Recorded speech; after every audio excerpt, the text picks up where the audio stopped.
All right, so we left off with a lot of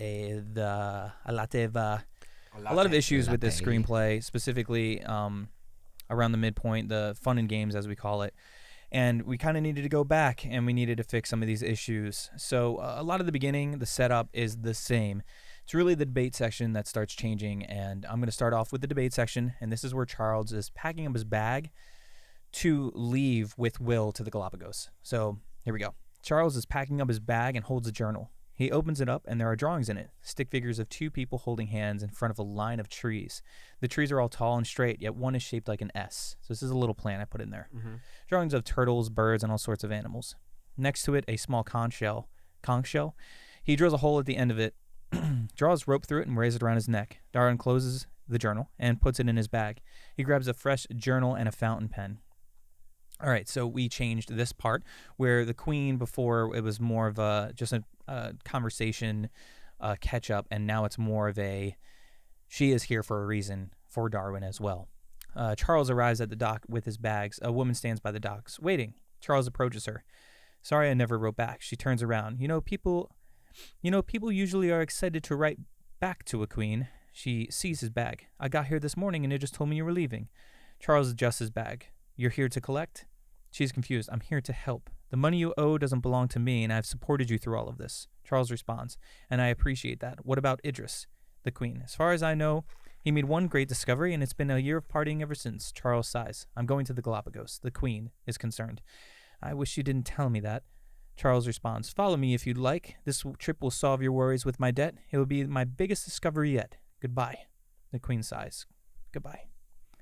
Will is on the dirty boat and drenched in sweat. Welcome to my late grandfather's boat. Charles throws his heavy bag over his shoulder and breaks a board of the boat as he tosses it over. Why do you look like shit? Will looks at himself. I literally worked the graveyard shift.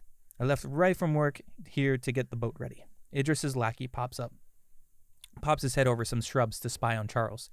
Darwin points to a bag of bottles in the boat. What's this? Will. Idris came earlier this morning and dropped it off. A farewell gift, he said. Will is excited. So what amazing discovery are we going to, discover? Charles takes a journal out of his bag. I'm going back to the Galapagos. Will's eyes widen. The Galapagos? That is a far trip. This will be amazing. Seeing all of the wildlife on the way. Sunsets and sunrises over the glassy sea. Charles laughs. You are a fool. No reason to look at those things. They've already been discovered. We're not sightseeing. We are innovators and, more important than normal people.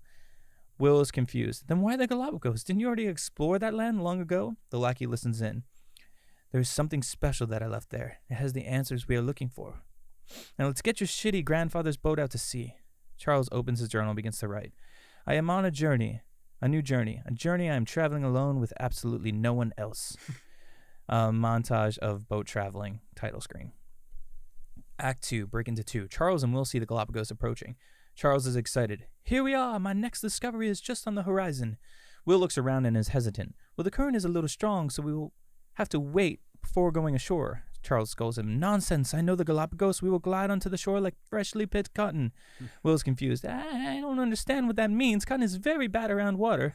But I do understand this boat, and the current is... Charles takes control of the boat and heads to the shore. Yes, here we go. The current grows stronger. Oh, shit. Oh, fuck. The boat crashes. Cut to black. A new voice is heard. Hey, hey. Charles' eyes slowly open. A turtle looks down at him. Get off my fucking island. Charles is still woozy and falls back to sleep. He is in a daze from the crash. Will runs over to him from a distance, and he's kind of like just barely opening his eyelids. Charles, Charles. It's woozy and it's spinning. He passes out again. He wakes up and begins walking through a forest. Birds fly over him. Fuck you. He gets dizzy and looks at an iguana staring at him. The iguana. You okay? Darwin begins to stumble and sees something illuminating in the distance. Oh shit, you're fucked up. He begins to move faster towards it. In a panic, why animals are talking to him. He passes a penguin, and the penguin's confused. The penguin looks around and laughs at himself. Oh, damn, I got fucking lost. And the penguin looks at Darwin. Not as lost as you, though. Darwin stops and sees a blue wisteria tree in the open, surrounded by green trees. He looks beneath it, and there's a hole. Next to it, another hole that has already been covered. A grave. He hears laughter. Bury him alive again! Bury him! Bury him! He turns around and there are dozens of turtles with all the faces of the townspeople. Loud thumping is heard as a shadow looms over Charles. He looks up. It's the turtle, but he is a giant. He bellows, "Get off my fucking island!" He lifts his foot and it slowly falls towards Charles. Cut to black. We hear birds chirping and light wind passing through the trees as Darwin slowly opens his eyes. He turns to see Will in the nearby forest taking a dump. Morning, Charles! William is gathering supplies and debris from the boat. A large portion of the boat lies on the shore. Darwin finds his bag and observes the inside to find that many pages of the daughter's journal have been destroyed, including the stick figure drawings of them he looked at before they left. His journal still has usable pages. He puts everything back in his bag. He calls over to Will. Just beyond these trees, there is some fresh water we can bathe in. Charles grabs the bag of liquor that Idris left them. There are a few broken bottles inside. Charles places the bag of liquor next to the water. Will and Charles jump in. The bag tips over and begins to spill into the water. Will looks around and sees all the animals arriving to enjoy the water. It's beautiful, Charles. Charles shakes his head. Yes, it will not help us by just looking. William smiles, ignoring his negativity. Everything is so unique. All of the trees slightly bent different, some more green, some more brown. Look, even one is in the shape of an S. Charles looks up and sees the tree. Cut to Charles at that tree. He arrives at the S-shaped tree with his bag. He starts digging in front of it. A metal tin is found, and he opens it up, but it's empty. I know we added different things here. I didn't put it back in because I'm not sure. It's good. Close by, he sees a turtle egg peeking out of the ground. He runs over to it and digs it out. Carefully, he examines it and sees a turtle scared out of an opening under the rock that overlooks the nest. Do not worry, I will not hurt it. I will bring it back with some food. Charles begins to walk back to the shipwreck site. He hears a voice behind him. Hey, you! Come back here with my egg! Charles sees the turtle talking and snags him. Fuck you! Put me down! Charles is back on the shipwreck site and ties the turtle to a tree. He begins looking for more animals. Idris arrives on the other side of the giant boulder that's kind of known for the Galapagos. They set up camp. He climbs the boulder to overlook the island. He uses binoculars to spy on Charles. He sees Charles catching all the animals and like yelling at them. Like, it's like, what are you doing? He's grabbing all the animals and tying them to a tree. And it cuts to him holding the iguana. Talk, fucking talk! He ties the iguana to a tree. Animals are scattered throughout, tied to trees. The turtle laughs. Charles grabs the egg and threatens him. Tell him to talk. Will approaches Charles. We need more resources to get this boat back in shape. Charles is ignoring him. It's fine. William presses. We need help. The turtle coughs. I can get you help. First, let everyone go. I know this is not that great, but this is kind of where it needs to go towards. William is in amazement. The turtle is talking? This is what we came for? They can teach us about the island and how to help. Darwin, we came to take them back home and become famous. Let's get them down from the trees so he can get us out of here. They untie the animals. Like I said, the dialogue's lame, but that's what it's driving towards. Yep. The turtle begins to walk. Follow me. Charles walks slowly behind him and gets antsy. He grabs the turtle and straps him to the back. There's no time for your slow, lazy walking, turtle. He wears the turtle as a backpack and begins the journey. Darwin is in a hurry. Where are we going? Turtle looks up at a distant mountain. There is a cavern at the top of the mountain. There's a cavern at the top of the mountain. He will give us the help we need. Montage of them walking through different terrain. They walk in a path with other turtles. You wear her shell around your neck. Charles, who are you talking about? The turtle is amazed. You don't remember me? I knew your daughter. Charles, don't talk about my daughter. This has nothing to do with her. The turtle yells, Stop!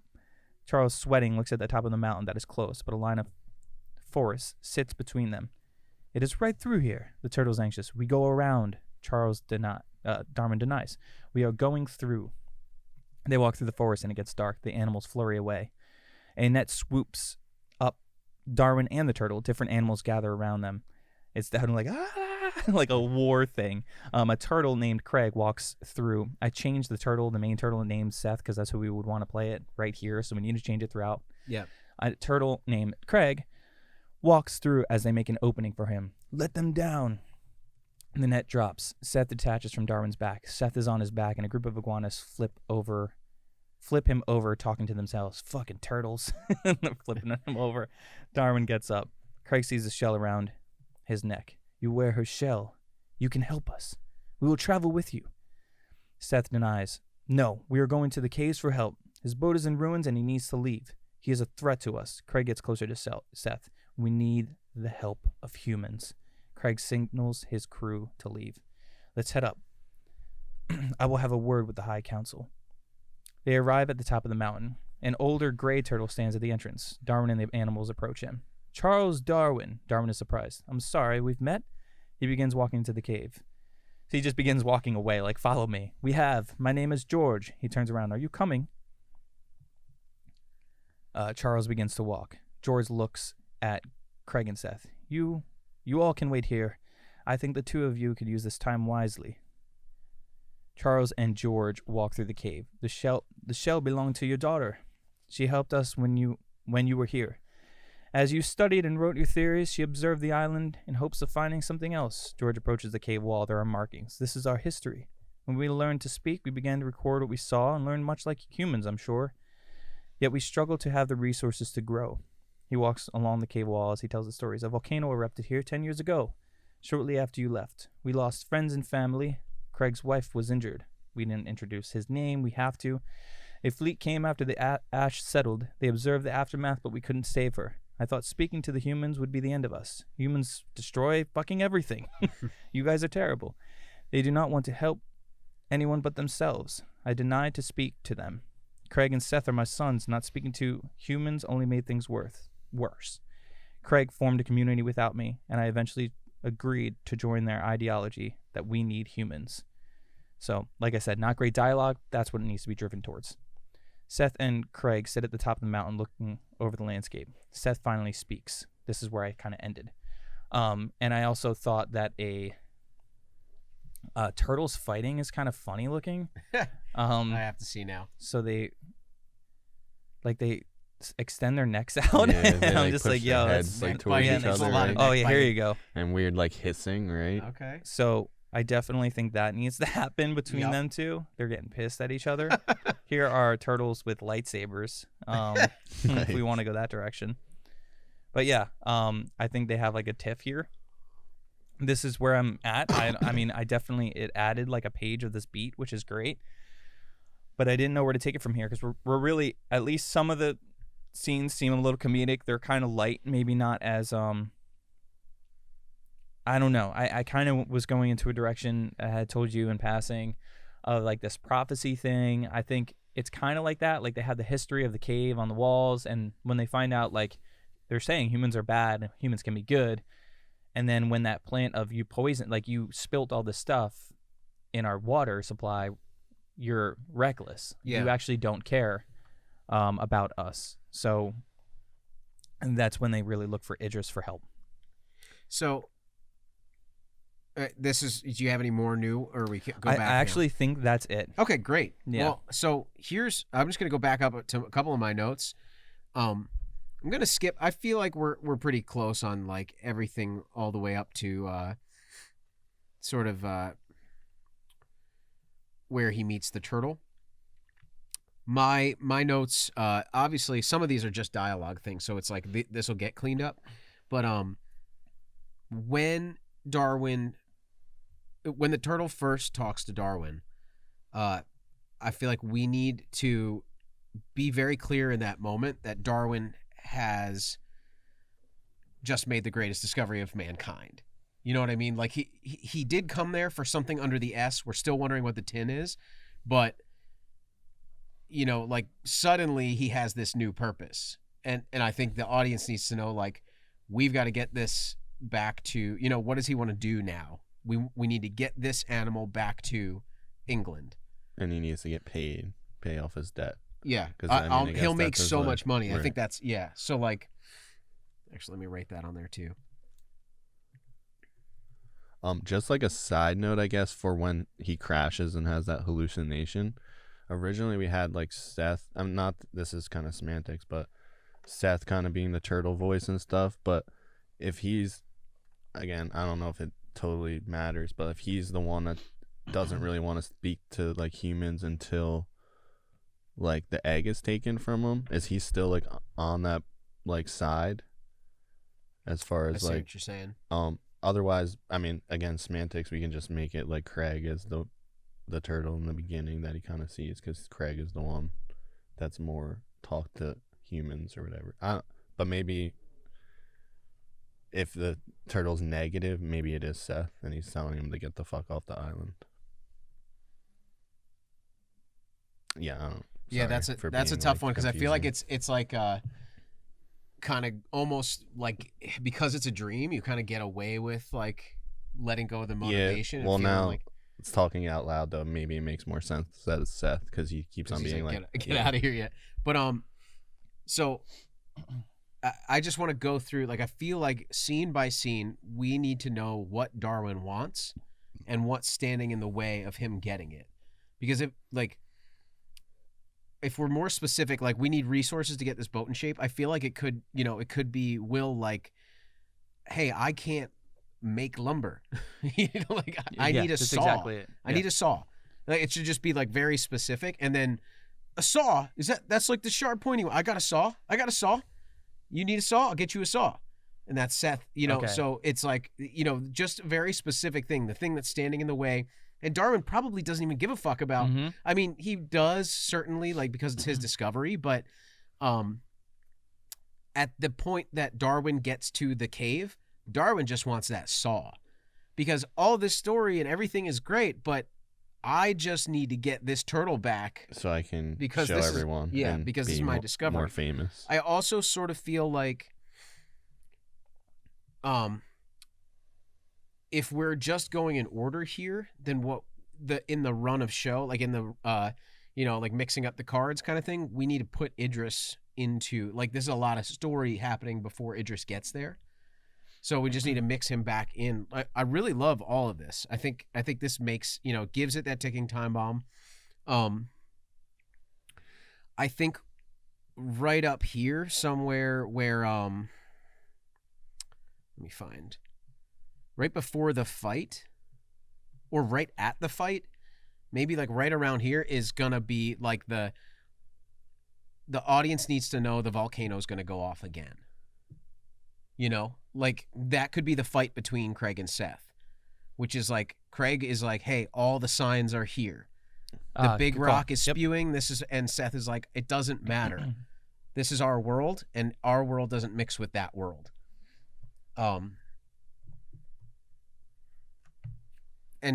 So Craig's crew of turtles wants to get off the island. And they believe Darwin is now their ticket to get off the island. But Craig still brings him to the Elder because Craig is still good enough of a turtle that he wants all turtle kind to get off the island. It's not just my crew. We need to convince the other turtles that we've got to get off this island, and now we finally have a way. Can tortoises swim? I think so. Whatever. It doesn't fucking matter. So I think that kind of needs to be pretty clear going into some of this stuff, and then I think we need to know that Idris is here. Like maybe I missed that actually. Maybe it is higher up. I think so. Break into 2. No. Charles begins to walk. Charles arrives. Yeah, he arrives somewhere around here. Hold up.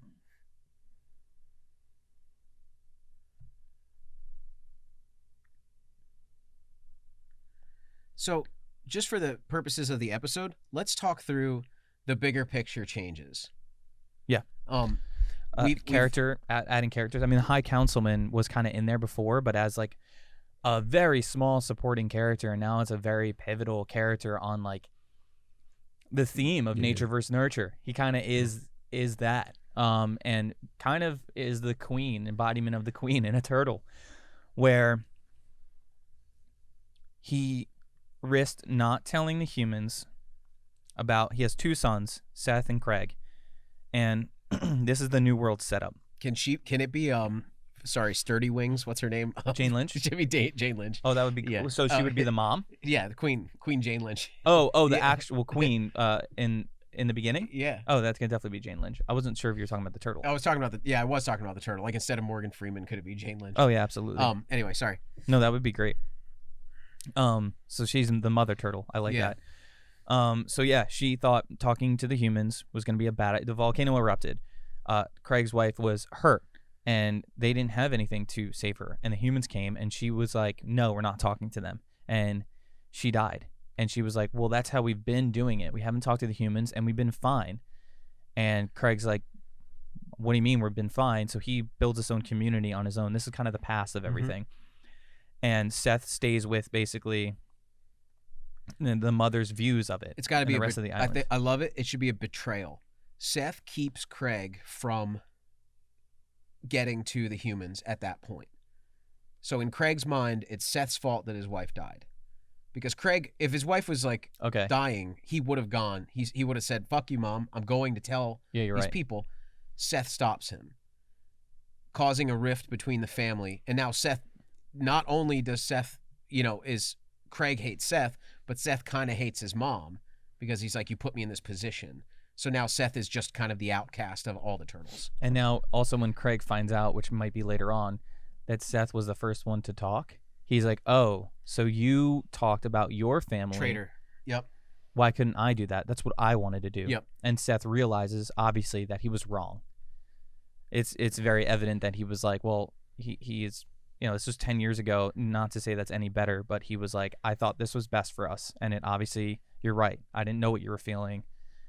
And I just blurted out when he held something of his that was precious. He spoke. Yep. So that's definitely the nature versus nurture thing. And now the thing that this all collides with is the world that Darwin is a good person. He's a total dickhead, but he really means well to the animals. But he's just like in this ego trip. His whole mindset has changed from the past when he had his daughter, and that kind of changed everything. Like, I got to become famous again. That was like his goal. He was just on this crazy ego trip, and then went down a spiral.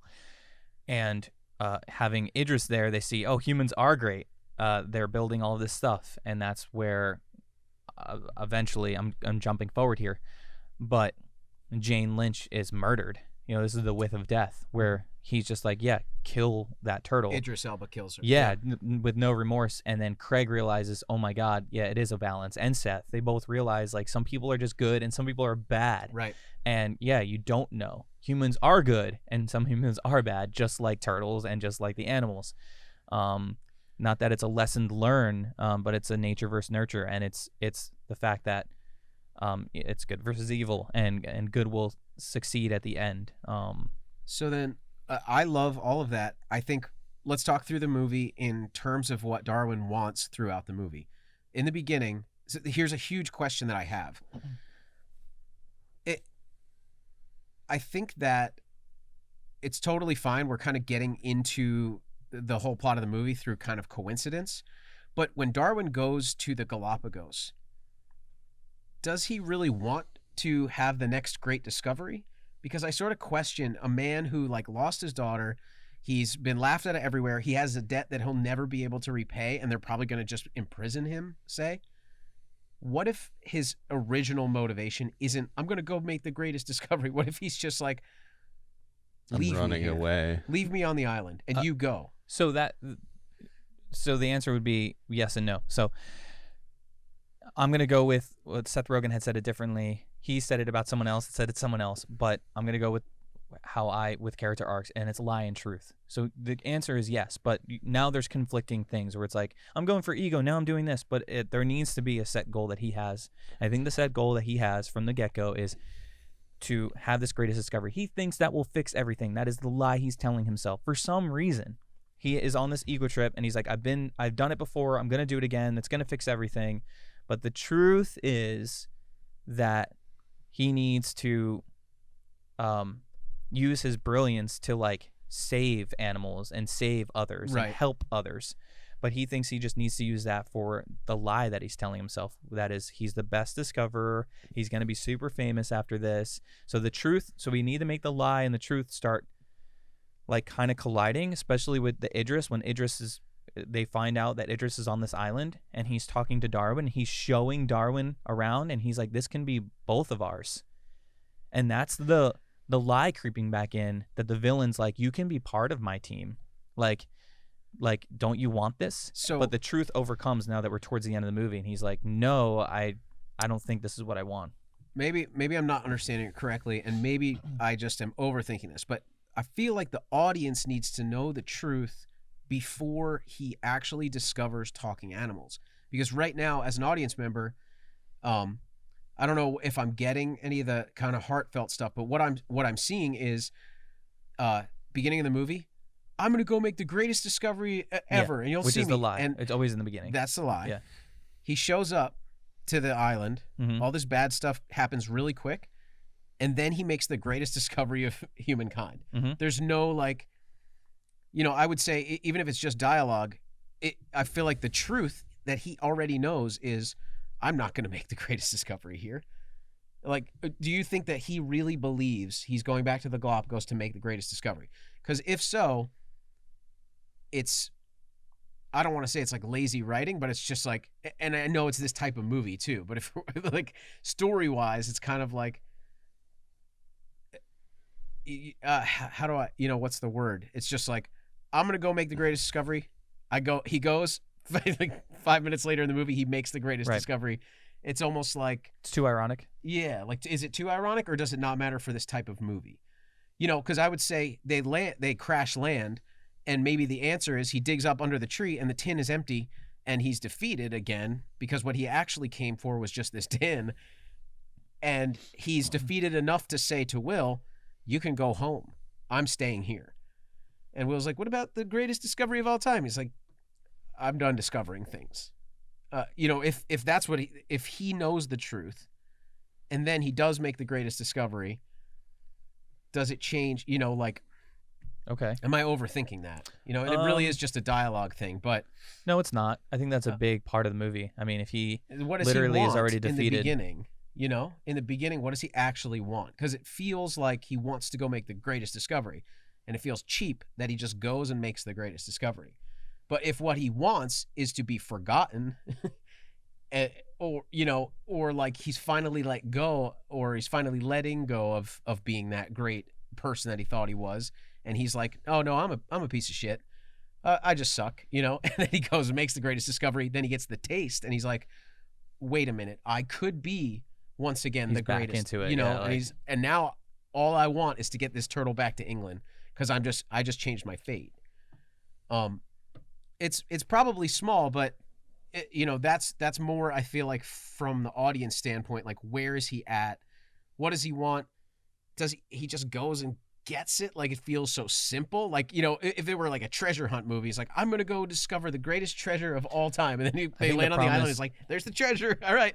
I think the problem is the treasure for this is talking animals, and that is the movie, and it needs to happen quick. Oh, definitely. So I think that's the one issue for that, is that maybe there needs to be a small defeat, but if talking animals doesn't happen until 25 minutes, it's ruined. Unless he doesn't say he's going to make the greatest discovery, or unless he tells Will that they're not really going to make a discovery. Unless he's just like, oh no, I'm just running away. Again, that's kind of small, but then I feel like just to move past this and we can think about that. Okay, I like it. I think it can happen quicker. I think you're right about, I like him just being egotistical in front of Idris and everybody. Yeah, definitely. And then when they land there, I'm just starting to have it unfold in my head, and I do think he opens the tin. Nothing's there. He does say to Will, like, it's over, basically, and then maybe they do, maybe you can go home now, but my boat it's destroyed. Well, that's fine. Yeah. Well, yeah, because he has to stay there, and he's like, we're done. We'll fix your dumb boat, and we're gonna leave. And he's like, what? Like, I thought we were gonna discover this great thing, and this could be the scene where they kind of do have, like, it almost is Save the Cat, where he opens up and he's starting to become like the truth of, like, I'm starting to tell you about everything. He's drawing his daughter. We didn't add that at all. Yeah. By the fire, and then Will, like, maybe he is digging more under that tree because he does see that tree, and he's like, what are you digging for? And he opens up about all this stuff, and he's like, we'll fix the boat tomorrow and we'll leave. And he goes, it's morning, and he goes back to and he sees the turtle egg and does that, and then he's like, oh, fuck it, yeah, I'm the best. This is gonna be the greatest. It turns out I am the greatest. Okay, and that's all good, I think. So then he wants to get the turtle back to England. He needs a saw to build the boat. The turtle promises a saw if he returns the egg and frees all the animals. The turtle brings him to get the saw, accidentally runs into Craig. Yeah. And then this is where he gets sucked into the conflict of the new world. This is all happening pretty quick. It should. Idris shows up at some point, maybe earlier, right before he brings him to Craig. He does. He shows up right when he's tying the animals up. He shows up and he goes up the you're boulder. right. Okay. And Idris wants to rip off whatever it is that Darwin has. Yep. Will wants to fix his boat. Seth wants to be left alone, and he wants the island free of humans. Yes. Craig wants Darwin to take him back to England. Yep. Because he believes he could convince the Queen to get all the animals off this island before the volcano erupts. Jane Lynch wants basically what Seth wants, except Jane Lynch wants to destroy all evidence. Where Seth let the girl go free, Darwin's daughter, Jane Lynch would kill Darwin, I think. That's what we ultimately find later down the road. It's like, and I know Jane Lynch does die, but I think Jane Lynch has a similar, she's the kind of the extreme pole of Seth Rogen's beliefs. So she, ultimately I feel like she's asked Seth to do horrible things in the past for this secret. She's going to ask him again. Darwin has to die. That's what I think. I don't know if, maybe that doesn't fit in there or whatever.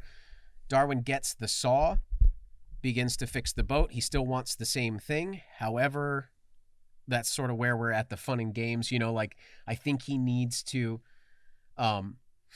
there needs to be one more thing that he wants before he goes back. And Seth has to be, basically like tied integrally to that. Then all the baby turtles end up sick. And Darwin wants to help them before he leaves. Ends up bringing them to Idris. Idris, we know what he wants, sort of secretly, but like the audience knows. Ultimately, there's the big falling out, and Craig, who, somewhere along that lines, I think Craig teams up with Darwin more so than Seth and says, I'll be your guy. Fuck him. Let's go back together. I want this. He's an idiot. Craig switches sides to go with Idris. They all abandon Darwin, and Darwin's kind of left, middle of the movie with nothing but Will. They go to leave, and then Seth's wife wants Darwin's help because their egg is sick. Is that right? We're still leaving that? Yes. But you had just mentioned the eggs were already brought to Idris. All of the baby, well, that was the eyes animal. Instead, we're just changing it to all the baby turtles are poisoned. We fix the Maya Rudolph thing, whatever. But by the time they get on the boat to leave, Darwin wants, what does Darwin want there is the question. Because I feel like I have, if that all made sense up until that point. Yeah, most of that makes sense. I still think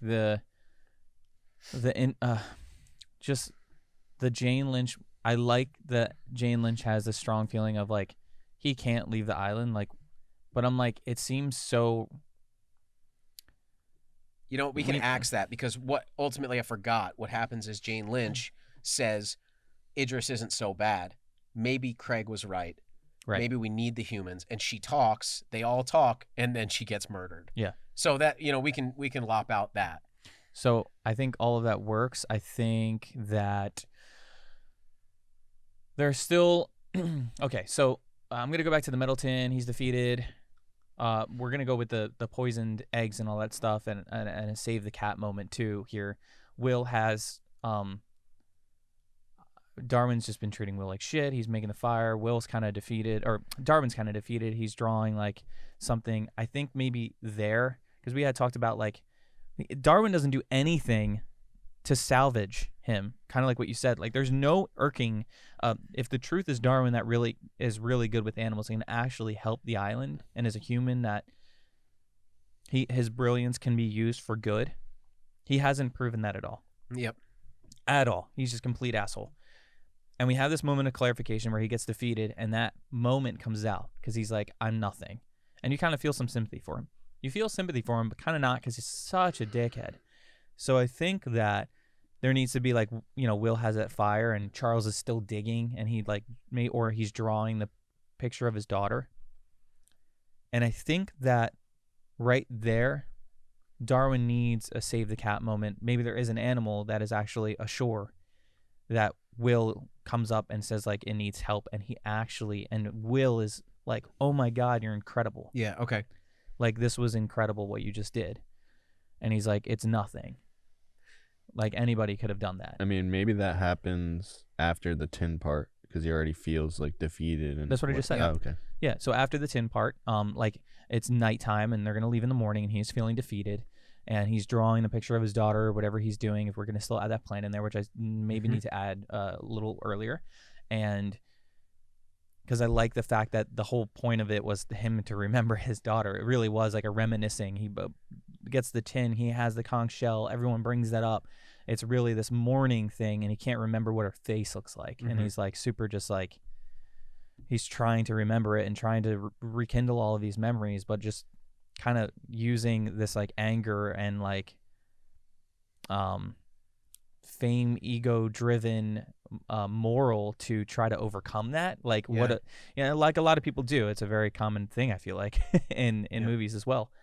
And I think, at that moment, him actually helping or saving something and Will being like, wow, you have it in you. And the audience being like, wow, this guy is actually great biologist. He just like helped this animal. He can help so much. And then when the next day he finds a turtle and it talks, he's like, oh, fucking yeah, this is great. I'm going to be the greatest discoverer. Like I said, I'm back, baby. Exactly. And then I guess the question I have, I think we should wrap this episode a little bit. I think we're coming to kind of like what's the homework here? And the homework is, for me, it's what is Darwin's wants throughout the movie, and how do they change? And then how does that kind of affect his actions? Because I think at some point Darwin has to switch from wanting to be the greatest discovery and steal these animals to wanting to save them and believing that Idris is not good for them, maybe even before the bad stuff happens. So I think in the middle there needs to be those wants and needs need to tug him both ways. Yeah. In the beginning, it's mainly the want, which is the lie, and that is, I'm going to be the greatest discoverer. I'm going to be back on top. And in the middle, he's tugged both ways. So the save the cat moment would be great to tug him this way of you're good.